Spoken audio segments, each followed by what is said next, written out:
Sandeep വാര്യരും B Gopalakrishnan അഡ്വക്കേറ്റും ഒക്കെ ഇവരൊക്കെ ഒരേ സ്കൂളിൽ പഠിച്ച ആളുകളാണ്. ഒരേ ശാഖ വർത്തമാനങ്ങൾ പറഞ്ഞുകൊണ്ട് ഇരുന്ന ആളുകളാണ്. ഇപ്പോൾ കണ്ട കീരിയും പാമ്പുമാണ്. പോടാ വാടാ എടാ പോടാ എന്ന് വെല്ലുവിളികളാണ്. ഒരാൾ പറയുന്നു നിന്റെ പല്ലടിച്ച് തെറിപ്പിക്കും, മറ്റൊരാൾ പറയുന്നു നീ പറയുന്നിടത്ത് ഞാൻ വരാം, നീ ഒറ്റ വാപ്പയ്ക്ക് ജനിച്ചവനാണെങ്കിൽ സങ്കര ഇനം കുട്ടി എന്നൊക്കെയാണ് വിളിച്ച് കളിയാക്കുന്നത്. അതായത് വ്യക്തിഹത്യ മാരകമായി നടത്തുകയാണ് ബി ഗോപാലകൃഷ്ണൻ. ഇതിൻ്റെ സംഭവം എന്താണ്?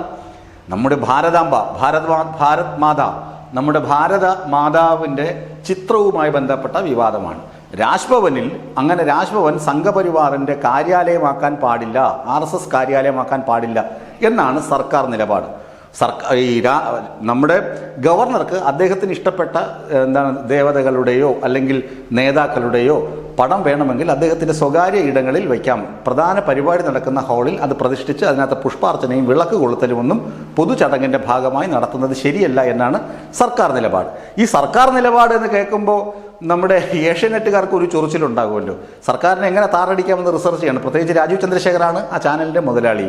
അപ്പോൾ അവർ ഈ വിഷയത്തിൽ ചർച്ച വെച്ചു. സന്ദീപ് വാര്യറാണ് കോൺഗ്രസിനെ പ്രതിനിധീകരിക്കുന്നത്, P ജയരാജനുണ്ട് CPM പ്രതിനിധീകരിച്ചിട്ട്, പിന്നെ ബി ഗോപാലകൃഷ്ണൻ അദ്ദേഹമാണ് BJPയുടെ പ്രതിനിധിയായി എത്തുന്നത്. അപ്പോൾ സന്ദീപ് വാര്യർ പറഞ്ഞു തുടങ്ങി. സന്ദീപ് വാര്യർ അനുവദിച്ച സമയത്ത് സന്ദീപ് വാര്യർ പറയുകയാണ് ഇത് ശരിയായ കീഴ്വഴക്കമല്ല എന്ന് പറഞ്ഞു തുടങ്ങുമ്പോൾ എടോ സന്ദീപ് വാര്യരെ എന്ന് പറഞ്ഞ് ഗോപാലകൃഷ്ണൻ ഇടങ്കോലിടുന്നുണ്ട്. ആ എടോ വിളി ആർക്ക് ഇഷ്ടപ്പെട്ടില്ല? സന്ദീപ് വാര്യർക്ക് ഇഷ്ടപ്പെട്ടില്ല. അപ്പോൾ എടാ പോടാന്നൊക്കെ താൻ തന്നെ വീട്ടിൽ പോയി പറഞ്ഞാൽ മതി, ഇനി എൻ്റെ അടുത്തെങ്ങാനുമാണ് ഇരിക്കുകയാണെങ്കിൽ നിന്റെ പല്ല് ഞാൻ അടിച്ച് തെറിപ്പിച്ചേനെ എന്ന തരത്തിലായിരുന്നു സന്ദീപ് വാര്യരുടെ പ്രതികരണം. ഇത് ആ ടെലിവിഷൻ റൂമിൽ കഴിഞ്ഞിട്ട് അത് കഴിഞ്ഞ് സോഷ്യൽ മീഡിയയിൽ ഇതങ്ങ് തകർക്കുകയാണ്. ഇരു കൂട്ടരെയും അനുകൂലിക്കുന്നവരും പ്രതികൂലിക്കുന്നവരും ഇതിൻ്റെ താഴെ കമൻറ്റോട് കമൻറ്റാണ്. ഈ സന്ദീപ് വാര്യറും ബി ഗോപാലകൃഷ്ണനും ഒരേ സ്കൂളിൽ പഠിച്ചവരാണ്. 2016 സന്ദീപ് വാര്യർ BJPയിലേക്ക് എത്തുന്നത് എങ്കിൽ പോലും ഗോപാലകൃഷ്ണൻ പറയുന്നത് താൻ ജനിച്ച് ഒമ്പതാമത്തെ വയസ്സ് മുതൽ സംഘത്തിൽ പോകുന്ന ആളാണ്, ശാഖയിൽ പോകുന്ന ആളാണ്. അത് കഴിഞ്ഞ് തൃശ്ശൂർ കേരളവർമ്മ കോളേജിൽ ABVP സ്ഥാനാർത്ഥിയായി മത്സരിച്ച് ജയിച്ച വ്യക്തിയാണ്.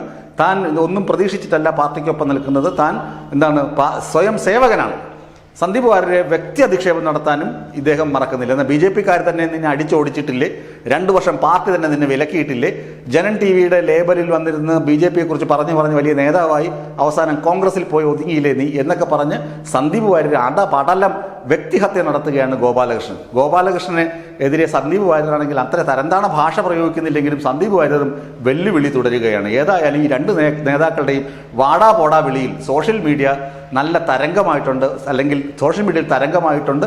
അത് വൈറലായി ഇങ്ങനെ ഓടുകയാണ് ഈ വാടാ പോടാ വിളികൾ.